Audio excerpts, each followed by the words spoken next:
Bonjour à toutes et à tous et bienvenue à tous les fans de football, bienvenue dans cette nouvelle vidéo, j'espère que vous allez bien. Aujourd'hui on va parler ensemble d'un record mythique qu'a établi le plus grand club du monde, et je vous le donne en mille, le Real Madrid, et a franchi encore une fois des sommets, a encore franchi des limites qu'on pensait inatteignables il y a encore plusieurs années de cela. Le Real Madrid devient officiellement en 2024 le premier club de l'histoire du football à réaliser un chiffre d'affaires supérieur à 1 milliard d'euros.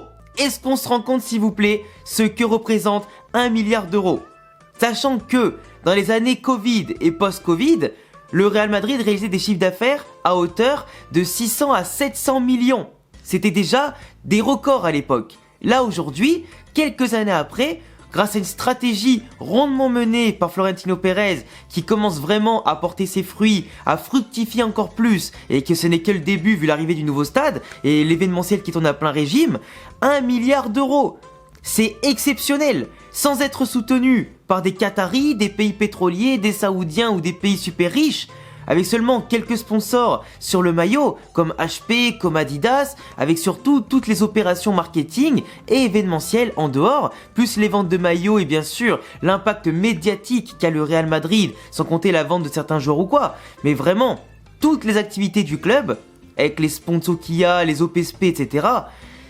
1 milliard d'euros les gars, 1 milliard d'euros, je vous montre le graphique. Depuis la saison 99-2000, le Real Madrid a jusqu'à 2017-2018 eu 10% d'augmentation par an, ce qui, pour une entreprise, faire 10% de croissance par an, c'est absolument magnifique, c'est absolument incroyable, surtout quand tu joues avec des centaines de millions d'euros comme ça, et dans un milieu comme le football qui au début, certes, a toujours attiré de l'argent, mais qui a quand même grandi avec son temps de manière exponentielle, mais il y a beaucoup de clubs entre-temps qui ont soit fait faillite, soit été rétrogradés, soit eu des problèmes financiers, on se demande pas qui, et forcément réussir constamment à augmenter ton chiffre d'affaires telle une belle entreprise qui se respecte, c'est magnifique, malgré les crises sportives qu'il y a eu à des moments côté Real Madrid, notamment en Ligue des Champions, en championnat ou quoi.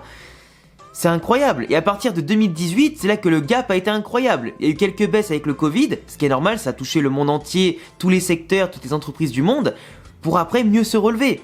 Et le Real Madrid était déjà une des seules équipes au monde à être dans le vert post-Covid.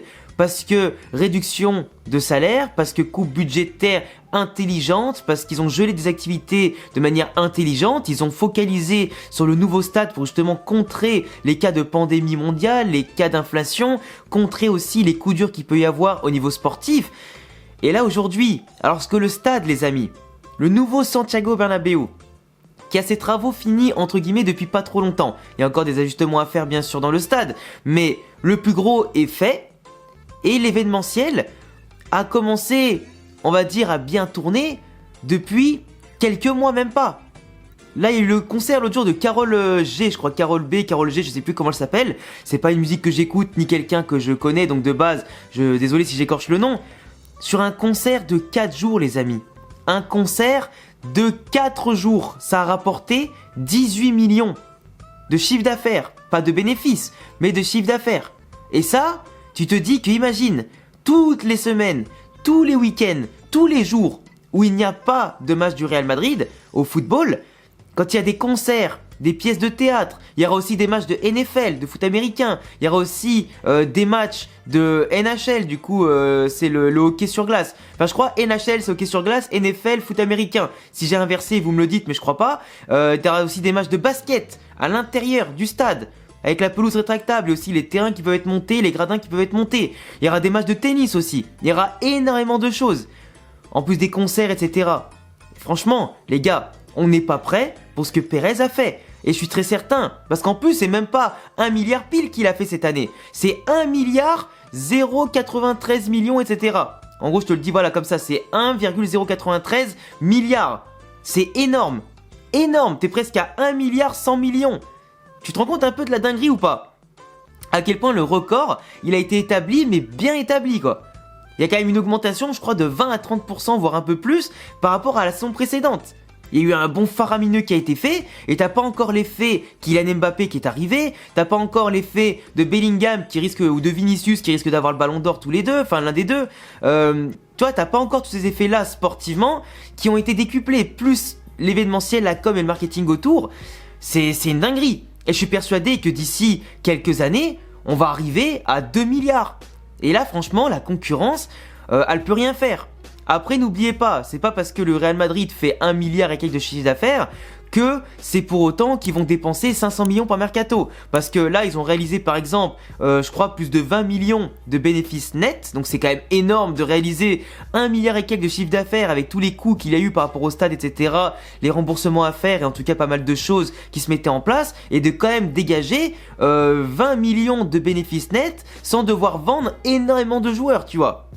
C'est énorme, on se rend pas compte. En fait, il faut savoir que la partie événementielle, la partie non sportive qui génère de l'argent, au-delà du terrain, des droits TV, etc., de la vente de joueurs par exemple, elle va servir pour les infrastructures, donc ça va être pour le centre de formation, ça va être pour les jeunes, ça va être pour le stade aussi, ça va être pour d'autres activités économiques, en tout cas en dehors du stade, en dehors du club, et peut-être dans différents pays, opérations de com, etc.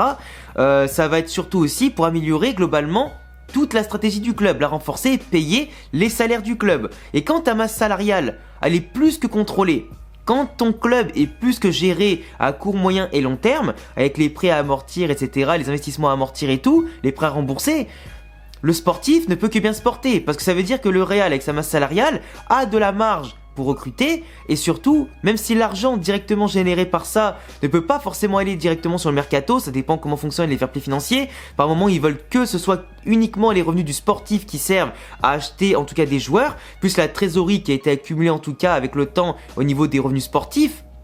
Mais globalement, si la masse salariale est contrôlée, ça veut dire que tous les revenus du sportif seront uniquement dédiés au mercato. Et pas uniquement aussi à payer les salaires. Parce que tu as certains clubs par exemple comme le Barça qui doivent se servir des revenus sportifs pour d'abord payer les salaires pour ensuite investir. D'où le fait que justement ils galèrent parce que déjà que de base le club sur les autres branches ne génère pas assez par rapport à la masse salariale et les dépenses qu'ils ont, bah forcément le peu de revenus qu'il y a dans le sportif va dans les salaires, gérer les dettes et après dans les achats des joueurs. D'où le fait qu'ils doivent vendre pour libérer de la masse salariale et en même temps générer de l'argent pour acheter des joueurs. Mais le Real Madrid là ne doit plus faire ça, ne doit pas faire ça. On a déjà de la trésorerie, on a les salaires qui sont gérés, les investissements qui fructifient, on a tout qui est géré de A à Z d'une main de maître par Pérez et son équipe qui ont fait un travail titanesque digne finalement du meilleur président de l'histoire du football. Et le sportif maintenant, c'est limite que du bénéf sur le mercato. Et le Real Madrid avait déjà plus de 200, 300 millions ou plus en tout cas de trésorerie. C'est une dinguerie. On t'imagine que c'est aussi un moyen de lutter contre les Qataris, de lutter contre les Saoudiens, de lutter contre les clubs États comme City, comme le PSG, qui vont pouvoir dépenser des milliers des cents par leurs investissements massifs et leurs apports massifs. Et ben nous on peut contrer ça parce qu'on a la masse salariale, on a les propositions qu'on a, on a la santé financière, on a l'aura du club, l'institution qui est tellement forte qu'elle suffit même avec une offre plus basse pour attirer les joueurs. C'est tranquille, franchement le Real aujourd'hui peut voir l'avenir sereinement. Et plus je te dis le stade va être exploité, plus la marge de bénéfice qui là n'était que de 20 millions net va être au bout d'un moment de 100 millions net. Ça va être un truc de fou, vous allez rien comprendre. Et les ventes de Messi avec Mbappé sont déjà énormes, elles sont déjà 5 fois plus élevées que ce que Bellingham avait fait à son arrivée par exemple. Et c'est que le début. L'aura autour des joueurs, l'aura autour du club et de l'équipe, en plus des droits de TV qui vont augmenter, en plus des nouvelles compétitions qui vont arriver, etc. Franchement, le Real Madrid est le plus grand club du monde, Florentino Pérez est le meilleur président du monde, et ça, personne n'y peut rien. Personne n'y peut rien. Et c'est la réalité. Et aujourd'hui, le club se porte à merveille et il n'est pas prêt de couler. Là, pour couler, il faudrait un drame.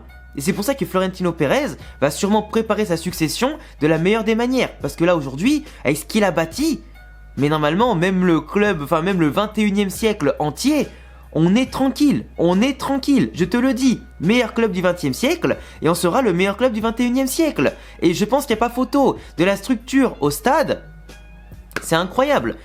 La seule chose maintenant qu'il faudra développer pour l'avenir, c'était de faire en sorte que le centre de formation, la Fabrica, arrive au-delà de fait d'arriver à fournir le plus de joueurs en Europe et dans le monde entier aux différents clubs, parce que c'est le cas, c'est le Real Madrid qui fournit vraiment je crois le plus de joueurs à l'Europe.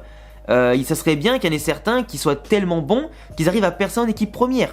Parce que je rêve d'un jour avoir une sorte de Quinta del Buitre de l'époque, version moderne du coup de cette époque-là, tu vois. Qu'on ait 4 ou 5 joueurs qui forment Espanyol et de la Fabrica qui forment le noyau dur de l'équipe première. Là actuellement on a que Carvajal, on avait aussi Nacho, mais tu vois c'était pas suffisant. Vasquez il est remplaçant, Fran Garcia aussi.